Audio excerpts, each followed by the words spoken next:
The villagers, without thinking twice, flipped over a massive stone, and what they saw beneath it left them completely stunned. There was a deep, pitch-black pit, and all around its edges were scattered white webs. Seeing this, one man shouted loudly to call his friends over. They came running, opened a container of poisonous gas, and quickly turned the valve. Within seconds, thick yellow toxic smoke spread throughout the pit. The villagers bent down and moved closer to look, but in the very next moment, a spider suddenly shot out and crawled straight into one man's mouth. Screaming in agony, he collapsed to the ground. At the same time, all the spiders inside the pit, unable to tolerate the gas, began rushing out. Instead of panicking, the villagers stayed calm. They pulled out their containers and started collecting the spiders as if they were gathering treasure. Ignoring their friend who was writhing in pain, they quickly captured a huge number of spiders. Their leader, John, picked up a knife lying on the ground and, in one swift move, ended the life of his screaming companion. These desert venomous spiders were then smuggled to several countries and sold for huge profits. Soon they became a favorite among exotic pet lovers. A boy named Jack instantly fell in love with a large female spider the moment he saw it. He bought it for 1.5 lakh and brought it home.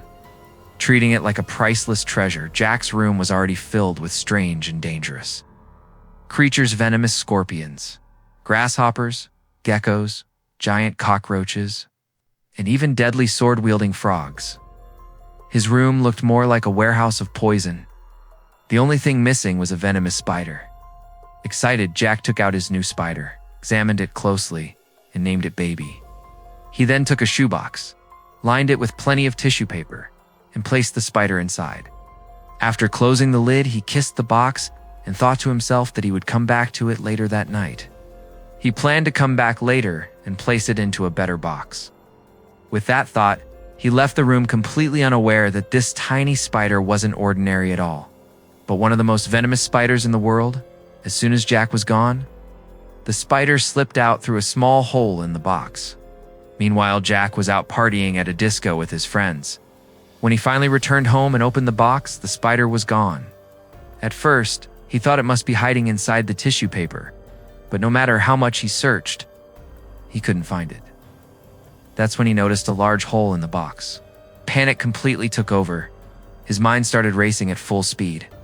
Everywhere he looked, he imagined danger. If the spider wasn't found, the only option might be to burn down the entire house along with everything inside it. Suddenly, his eyes fell on his insect collection, which had been ruined by spider webs. His fear doubled because this wasn't just any spider. Acting quickly, he gathered the webs into a box and kicked it under his bed to hide it. Then he picked up the shoes he had kept for a customer and decided there was no way he could stay in that room any longer. Taking a pillow with him, Jack went to sleep in the living room the next day. He didn't tell his family that the spider had escaped. Instead, he went straight to the community area to deliver the shoes to his friend Mike. As a professional reseller, he had made a profit of $4,800 on shoes that cost him only $5,000, a surprisingly honest deal. Mike was happy with the shoes and quickly paid him, but just then, local thug someone who couldn't stand Jack showed up again to harass him. He suspected Jack was dealing drugs and believed the shoebox must be hiding something illegal. He claimed that such expensive shoes definitely meant something shady was going on. Jack and Mike ignored him. Mike tossed the box aside and hurried to try on the shoes. The moment he slipped one on, he felt something bite him. Instantly, he yanked off the shoe and looked closely. His heart started pounding. He had seen the spider. He crushed it with the shoe, but the fear wasn't over yet. The female spider had already laid eggs inside. Tiny spiderlings began crawling all over Mike's body. Mike's dog, Rex, swallowed the dead spider. Within moments, the baby spiders bit Mike so badly that his entire body was covered in wounds. Yellow fluid began leaking from his eyes as the venom reached his brain. His vision blurred. As he tried to step outside for help, he collapsed to the ground and died. Rex started barking in terror. Hearing the noise, the neighbors became alert. Jack knocked on the door, but there was no response. Finally, the neighbors broke the door open, and what they saw inside left them completely shocked. As news of the death spread through the building, the police sealed off the entire place. People couldn't understand why a single death had caused such a massive lockdown. That same thug once again accused Jack, claiming he was dealing drugs and that Mike had died from a drug overdose. This accusation sparked a heated argument between both sides, and the situation quickly escalated. The police stepped in to break up the fight, remembering everything that had happened. Mike's body was taken away in front of everyone. People began trying to understand the real cause of his death. An elderly man named Jim spoke up and said that the blisters on Mike's body weren't caused by drugs, but by the bite of a venomous insect. Hearing this, Jack quietly stood off to the side. Too afraid to say a single word, no one realized that the entire community had already fallen victim to a spider infestation. These spiders were reproducing at an alarming speed and growing just as fast. The ventilation pipes were so packed with spiders that there was barely any space left inside them. Meanwhile, a girl named Sarah was washing her feet in the bathroom. Behind her, the pressure of the spiders caused the ventilation cover to loosen. Sarah thought the cover was just slightly loose and continued washing, completely unaware that spiders were already crawling out of the pipe and into the bathroom. When she finally reached to lift the cover, what she saw inside made her scream in terror. Her foot suddenly slipped, and she fell into the bathtub. As she tried to grab a towel, she spotted a spider and started screaming hysterically. She called out to her boyfriend, Tom. Without much fear, Tom tried to catch the spider. Just then, Jack also arrived. The moment he saw it, he felt certain this was the same spider he had bought. He warned Tom not to kill it, but Sarah kept screaming, telling him to kill the spider immediately. Tom thought there was nothing to be scared. It was just one spider. The spider crawled under the wash basin. Tom tried to smash it with a broom, but instead of dying, countless tiny spiders burst out from the crushed body. At the same time, spiders began pouring out of the drain as well. Panic instantly took over the room. Terrified, Sarah screamed and ran out of the bathroom. Everyone worked together to seal the bathroom door with tape. Once things calmed down a bit, Tom confronted Jack and demanded to know what this madness was all about. At first, Jack tried to dodge the question, but when the pressure mounted, he finally admitted that the spider he had bought had gone missing. Still, he stubbornly insisted that the spiders in the bathroom couldn't be his. He argued that he had only bought a single spider and there was no way it could reproduce this fast. He also claimed that his spider must have died after spinning webs. The others asked him to show them the web. Jack pulled the box out from under his bed. The moment Tom opened it, everyone was horrified. Sam, who was standing nearby, quickly sealed the box with tape. Sweat poured down everyone's faces. The entire building was now in danger. Meanwhile, the cleaning lady, Mary, noticed a large number of spider webs in the trash. She didn't panic at all. Calmly, she put on a mask, grabbed 2 cans of insecticide, and began spraying the webs heavily. When she saw the dead spiders, she was shocked. They were even bigger than the crabs she usually cooked. Spotting more webs in the hallway, she removed a ceiling panel to take a look. What she saw was a complete spider nest. An ordinary person would have frozen in fear, but Mary simply put her mask back on, took out 2 more sprays, shook them, and started spraying into the ceiling. After emptying both cans, she put on a headlamp and leaned in to check if the spiders were really dead. But, as often happens, one spider suddenly lunged at her and climbed onto her face. In the end, Mary became prey to the spiders. Meanwhile, Jack and the others were sealing every drain and pipe in the house with tape any place where spiders could possibly enter. Sarah tried calling the police, but the French police didn't respond at all. There was no response from the police. The building had been completely sealed so tightly that not even a fly could get out. Tom said they couldn't wait any longer. Sitting around and waiting for the spiders to spread was worse than trying to escape. But before leaving, they wanted to warn the neighbors. Since all this chaos had started because of them, Jack and Sam split up and went door to door, trying to explain the danger. But no one took them seriously. People laughed it off, saying a spider could easily be killed with a slip or what was the big deal. Jack started banging loudly on his neighbor Bob's door. Inside, Bob was working out with loud music playing, so he couldn't hear anything. Suddenly, His eyes fell on a huge spider crawling on the wall. He tried to hit it with a slipper, but in the blink of an eye, the spider vanished. Bob flipped his bed sheets, checked under the bed, but the spider was nowhere to be found. Then he noticed it sitting near the speaker, almost as if it was listening to the music. Seeing his chance, Bob swung hard but missed, smashing a hole into the wall instead. Curious, he leaned in to look through the hole. That's when dozens of spiders swarmed over him. Outside, Jack kept knocking, but when there was no response, he moved on to the next apartment. There was silence there too. Furious, he broke the door open. Inside, the owner was sitting on the couch, watching TV, but didn't respond to Jack's calls. Sam sensed something was wrong. Suddenly, the man's neck twitched. Jack assumed he was asleep and stepped closer to wake him. But the moment they got near, both of them ran back in terror. Just then, an elderly neighbor ran past, staggered out into the hallway. His face was completely numb. Jack warned him to be careful, saying a spider could crawl out of his mouth. They sent him back into his room. Their fear turned out to be right. Grandpa had already been bitten by spiders, and his apartment was crawling with them. Anyone who became a victim of the spiders had tiny spiderlings rapidly growing inside their body, and once they grew large enough, they burst out by now. The entire building had become prey to the spiders. Tom searched online and discovered that some spiders can mutate when their environment changes. If they get plenty of food, they reproduce at an alarming rate. Jack realized he had definitely bought one of those spiders, but regretting it now was completely useless. Just then, they heard the sound of blood dripping from inside a room. Tom opened the door, and what he saw froze him in place. A spider was tearing its way out of a dog's stomach. Realizing there was no time left, Jack, Tom, and Sarah prepared to run. Jack warned them not to go outside because the entire building was crawling with spiders. But Sarah argued that staying inside was even worse. Giant spiders had already eaten the dog. There was no way they could survive here any longer. They started running, but suddenly that same thug appeared again. Swinging a stick, he forced them back into the room.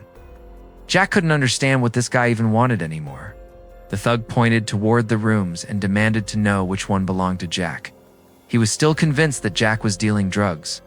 Jack tried to stop him, but the thug refused to listen. He stormed into Jack's room and spotted the box sealed with tape. Immediately, he assumed it was full of drugs. He pulled out a knife and sliced through the tape hand the next moment. A horrifying scream echoed through the room. The others didn't wait. They ran for their lives. Blinded by greed, the thug became yet another victim of the spiders. They rushed downstairs, but the hallways were completely covered in spider webs. Somehow, they managed to reach the first floor and tried escaping through the main gate. But the gate was entirely wrapped in webs, with several massive spiders sitting on it. Suddenly, the lights went out, and they screamed in terror. With the main gate blocked, Jane suggested escaping through the underground parking. They had no other option left. They ran toward the parking area, but the moment they opened the iron gate, they were stunned.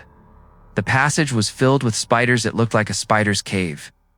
Sarah refused to go that way. That's when Jack noticed something important. Whenever the lights went out, the spiders became active but in the light. They stayed still and silent. Jane volunteered to stay behind and keep the switch turned on so the others could cross safely. But the switch on the other side was broken. If time ran out, Jane's life would be in serious danger. Jack offered to take her place, but Jane refused, saying her heavier body might provoke the spiders even more. In the end, Jane stayed back. The others slowly moved forward through the corridor. Because of the light, the spiders remained still and silent.